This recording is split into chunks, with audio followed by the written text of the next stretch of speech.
ایک گستاخ نے کہا آقا کے والدین ایمان والے نہیں، الیاذ باللہ. ہاں میں نے کہا دلیل دو، میں نے کہا دلیل دو، دلیل دی، عقل کے اندھوں نے دلیل دی. کہا دیکھو نبی کریم صلی اللہ علیہ وسلم مقام ابوا میں آئے، میرے آقا صلی اللہ علیہ وآلہ وسلم نے اللہ سے اجازت مانگی کہ اللہ مجھے اجازت دے اپنی ماں کی قبر پر جاؤں، تو اللہ نے اجازت دے دی.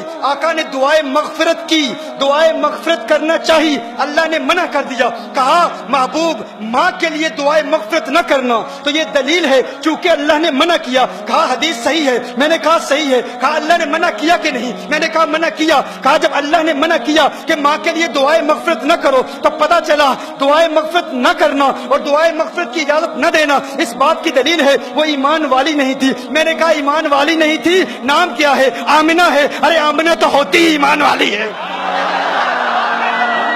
آمنہ نام ہے اور ایمان والی نہیں ہے. ہاں آمنہ نام ہے، آمنہ نام ہے. میں نے کہا بتاؤ. اب میں اس کی گرامیٹیکل ریزنز پر بات نہیں کرتا. میں نے کہا تم دلیل دیتے ہو کہ صحیح دلیل ہے، صحیح حدیث ہے کہ اللہ نے اجازت نہیں دی. میں نے کہا قرآن میں اللہ ارشاد فرماتا ہے لا تقم علی قبرہ.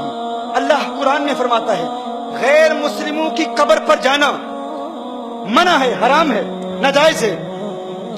قرآن میں ہے نا. اب یہ اقتداء النص سے ثابت کروں گا، دیکھیے گا، آپ توجہ فرمائیے گا. اللہ نے ارشاد فرمایا نا قبر پر نہ جاؤ. کس کی قبر پر جانا منع ہے؟ غیر مسلم کی قبر پر جانا منع ہے.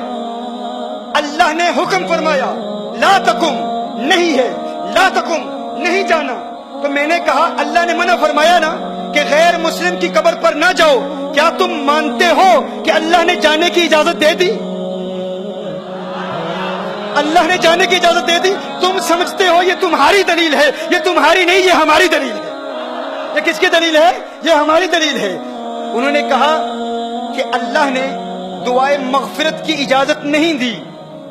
تو دعائے مغفرت کی اجازت اس لیے نہیں دی کہ الیاذ باللہ سیدہ مؤمنہ نہیں تھی. تو میں نے کہا کیا قبر پر جانے کی اجازت دی کہ نہیں؟ کہا دی.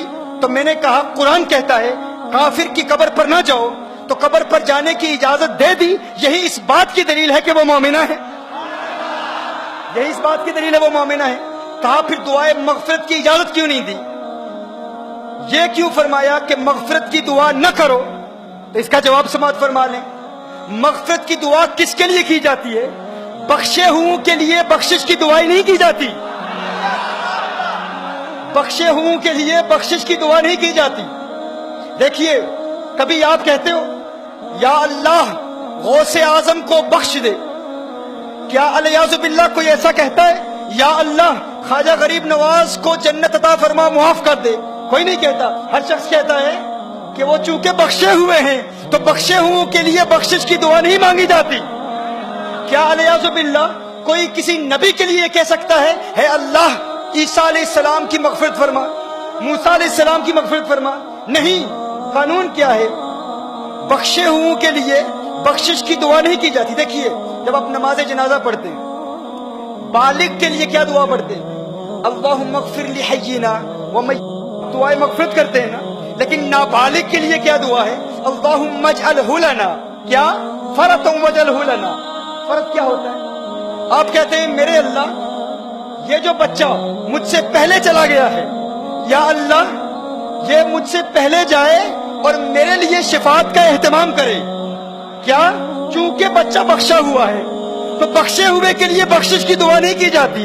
بخشے ہوئے کے لیے کہا جاتا ہے یا اللہ یہ مجھ سے پہلے جا رہا ہے، آخرت میں میرے لیے شفاعت کا اہتمام کرے، میری بخشش کا وسیلہ بنے. تو کہا تم کہتے ہو کہ حضور نے اپنی ماں کے لیے مغفرت کی دعا نہیں مانگی، اللہ نے اجازت نہیں دی. ارے اس بات پر غور کرو، مغفرت کی دعا اس کے لیے مانگی جاتی ہے جس کے لیے مغفرت نہ ہونے کا امکان ہو. ارے وہ تو پہلے سے ہی بخشی ہوئی ہے، ان کے لیے یہ دعا نہیں کی جاتی کہ ماں کے لیے مغفرت کی دعا مانگو. میں کہتا ہوں یونس علیہ السلام ایک مچھلی کے پیٹ میں رہے، اس مچھلی کے پیٹ میں رہنے کی وجہ سے یونس علیہ السلام کو اتنا بلند و بالا اور اعلیٰ مقام ملا. تو گویا کہ اللہ ارشاد فرما رہا ہے جس مچھلی میں ایک نبی رہے اس کو وہ مقام ملتا ہے. ارے جس ماں کی پیٹ میں آمنہ کا لال ہے وہ ماں مغفرت کی محتاج نہیں ہوتی، اس کے لیے مغفرت کی دعا نہیں مانگی جاتی، اس کے وسیلے سے